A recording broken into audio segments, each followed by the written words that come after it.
partie, j'ai tenté une autre méthode que la première. Peut-être que j'aurai les cheveux plus lisses, puisque la première fois, je n'ai pas eu le résultat souhaité. En tout cas, je vous expliquerai tout à la fin de la vidéo.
Première vidéo, vous avez vu un petit peu à peu près toutes les étapes. Bien sûr, j'ai pas pu tout vous montrer, sinon ça va être trop long.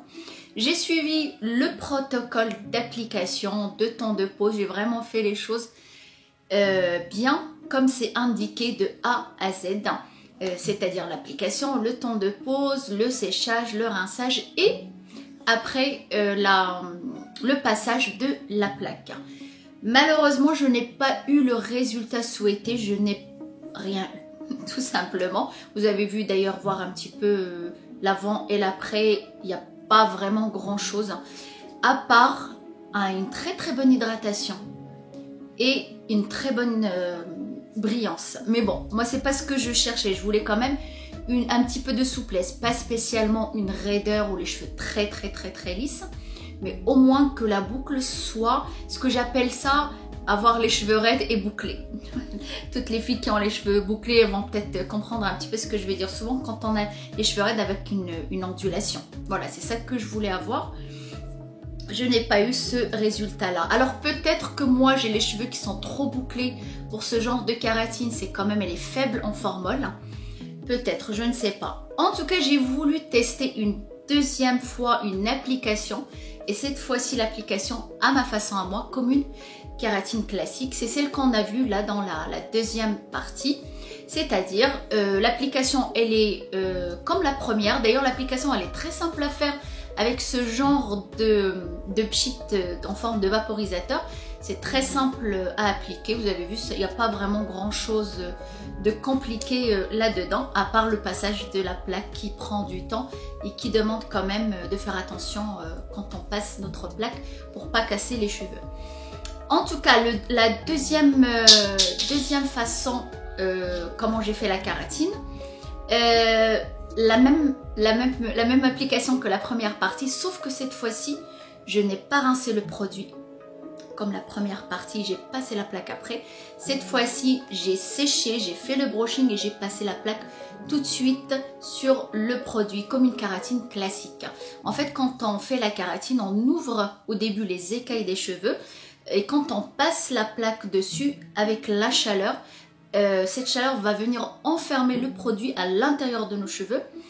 Moi, c'est ce que j'ai fait parce que la première application, je me suis dit bon, bon, ils savent de quoi ils parlent puisqu'il faut rincer et passer le fer après. Sauf que quand on rince, il y a quand même la moitié du produit qui part. Et du coup, je me suis dit, puisque je n'ai pas eu le résultat souhaité, mais au moins avec la deuxième méthode, peut-être que j'aurai les cheveux lisses cette fois-ci. Bon, allez, j'ai testé et je n'ai rien eu. Bon, j'ai testé les deux avec un intervalle de 15 jours pour ne pas trop, non plus, on ne sait jamais, abîmer les cheveux, comme c'est une kératine que je ne connais pas. En tout cas, je n'ai pas eu aucune cassure, pas de cheveux abîmés, pas de cheveux desséchés, au contraire, une très bonne hydratation. Mais par contre, au niveau de la souplesse ou du lissage, comme j'ai fait avec la deuxième vidéo, bah, ça m'a pas donné grand chose, voire pas du tout, rien du tout. Alors cette kératine peut, je pense, convenir à des personnes qui ont les cheveux souples déjà et qui veulent avoir moins de frisottis, avoir les cheveux plus lisses. Par contre, pour un cheveu comme moi, j'ai quand même un cheveu bouclé, une boucle quand même serrée, je pense que c'est pas assez. Le formol, il est très faible. Alors ils disent que c'est sans formol, mais il y a quand même un pourcentage de formol. C'est quand j'ai passé la plaque, il y a eu un petit peu de vapeur quand même et l'odeur du formol. Mais en tout cas, elle reste faible en formol. Si vous la faites vous-même, et vous avez besoin juste d'un soin et de bien hydrater vos cheveux pour longtemps, on va dire, parce qu'avec un masque, l'hydratation ne dure pas très longtemps. Je pense que cette kératine va vous convenir. Mais par contre, si vous avez les cheveux aussi bouclés que les miens et vous voulez vraiment même un lissage complet ou une souplesse, je pense que ça va pas convenir. Mais des personnes qui ont les cheveux plus souples, je pense que ça peut aller. En tout cas, moi, sur mes cheveux, avec mon expérience personnelle que j'ai fait sur mes cheveux, ça ne m'a rien donné. Je n'ai pas du tout eu de changement au niveau souplesse ou au niveau lissage. Je n'ai pas eu grand chose, voire rien du tout. Mais au niveau du soin, l'hydratation, ils sont très hydratés, ils sont très brillants. Ça, il n'y a rien à dire. J'ai travaillé ma kératine avec le lisseur de chez 5e élément. J'aime beaucoup. C'est un fer céramique. Il glisse bien quand on passe sur la mèche, hein, très facile d'utilisation. C'est chez chez Bleu Libellule. J'aime beaucoup ce fer. C'est jusqu'à 230. De toute façon, la kératine, pour qu'elle soit, surtout pour un cheveu bien épais, bien frisé, il faut vraiment aller jusqu'à 230. Il faut bien chauffer le produit pour l'emprisonner à l'intérieur des écailles. En tout cas, voilà, c'était mon expérience, cette kératine en tout cas. Comme je vous ai dit encore une fois, c'est mon expérience à moi. En attendant une autre kératine que j'ai commandée pour tester, mais pas tout de suite, je laisse mes cheveux quand même se reposer. Pour les cheveux, que ça soit coloré ou méché, il n'y a pas de souci, il suffit d'adapter la chaleur du fer. Mais en tout cas, tout est marqué sur le petit protocole. Pour les cheveux qui ont un henné comme moi, je n'ai aucun problème avec ça. Mais par contre, si vous avez une autre kératine, si vous faites la kératine vous-même, ou si vous allez chez le coiffeur, vaut mieux préciser que vous avez du henné sur vos cheveux, parce que des fois, c'est pas compatible avec tous les produits. C'est très important de préciser. Si vous faites les choses vous-même, prenez toujours une petite mèche derrière, vous faites une application de produit dessus, vous laissez poser 30-40 minutes. Et vous regardez, si la mèche elle est intacte, ça veut dire que vous pouvez faire votre kératine ou d'autres produits chimiques. Par contre, si la mèche elle casse ou elle est élastique, ça veut dire que il ne faut rien faire. Il faut toujours faire un test d'essai. Mais en tout cas, si vous allez chez le coiffeur, précisez à chaque fois que vous avez un produit autre, comme le henné par exemple, comme je vous ai dit, qui n'est pas compatible avec tout. En tout cas, c'était mon expérience kératine. J'espère que je vous ai tout dit, j'ai rien oublié. Mais si vous avez des questions, encore une fois, n'hésitez surtout pas à me les poser. Pour toutes les personnes qui ne sont toujours pas abonnées, bien sûr, n'oubliez pas de vous abonner, c'est très important.